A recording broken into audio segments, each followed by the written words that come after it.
Лавиринтот на законски недоречености му дозволи на фашистичкиот соработник Ванчо Михајлов по 80 години од Втората светска војна директно да влезе во Битола и на широк сокак.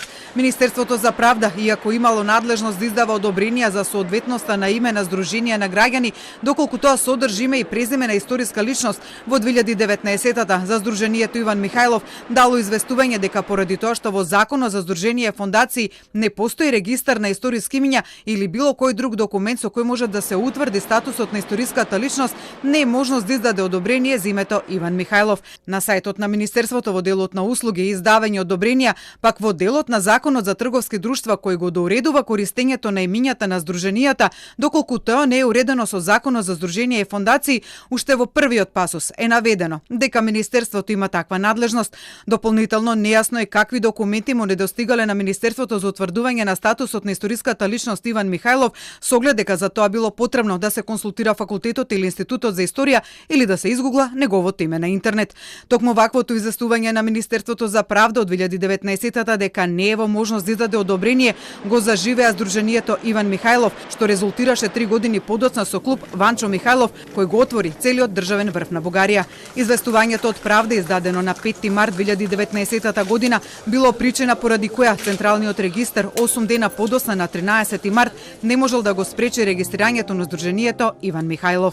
Централниот регистар го зема предвид известувањето од Министерството за правда за немање регистар за историски личности, но исто така не е предвидено дека друг државен орган води регистар на историски личности. Или, со други зборови, не постои надлежен државен орган кој може да издаде одобрение за употреба на име на личност.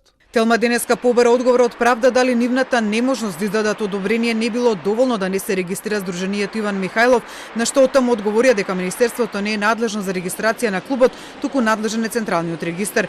За тоа пак дали случајот со регистрацијата на Здруженијето Иван Михајлов ќе доведе до проширување на регулативата во делот на именувањето, но и до прецизирање на законите кои уредуваат областа на здруженијата и фондациите, од Министерството одговорија дека тоа веќе е во подготовка. Формирана е и работна група на 16.3.2022 година кој има одржано состанок.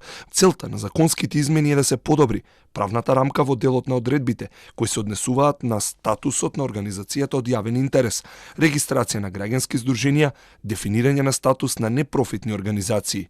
Во рамки на работната група ќе се разгледуваат сите отворени прашања, меѓу кои и прашањето за историски личности. Од Централен регистар пак преку соопштение денеска во детали објаснија како се одвивала регистрацијата на Здруженијето Иван Михајлов, при што како што наведуваат тие како институција не може да го попречат за гарантираното уставно право на граѓаните за слобода на здружување, вклучително и на Здруженијето Иван Михајлов. Дополнително таму наведуваат дека во запишаните цели и програми на делување на Здруженијето немало елементи насочени меѓу другото кон разгорување на национална, расна или верска омраза или нетрпеливост или активности спротивни на уставот и законите, поради што е донесено решение за упис на Здруженијето. Сепак со измените на членот 4 во став 2 од Законот за здруженија и фондации донесено во 2010 година, пак е наведено дека се забранува основање на организација ако програмата и незиното действување, меѓу другото, е насочено кон разгорување на расна или верска омраза или нетрпеливост. За универзитетскиот професор Ненад Марковиќ тоа било доволна основа да се забрани регистрација на Здруженијето.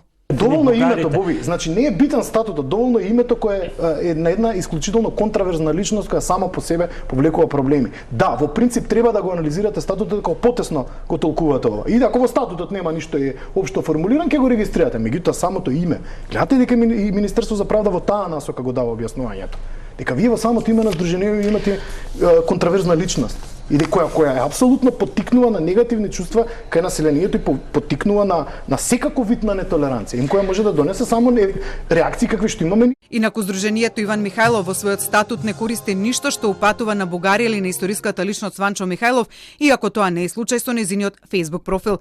Здруженијето Иван Михајлов во 2020 година од Централниот регистар побарало промена на упис, но не во делот на статутот, туку како што дознава Телма, во делот на барањето, доколку биде згаснато, имотот не како што било наведено претходно да му биде оставен на манастирот Свети Јован Бигорски или на државата Македонија, туку на основачите на здруженијето, што било одбиено од Централниот регистар бидејќи станува збор за непрофитно здружение кое не може да остварува профит. Инаку во Централниот регистар се регистрирани здруженија за заштита на србите, здружение кое го носи името на Цар Душан, но и здружение Институт Тодор Александров, Македонско патриотско здружение Тодор Александров, како и Фондација за македонското наследство на Тодор Александров Ресен.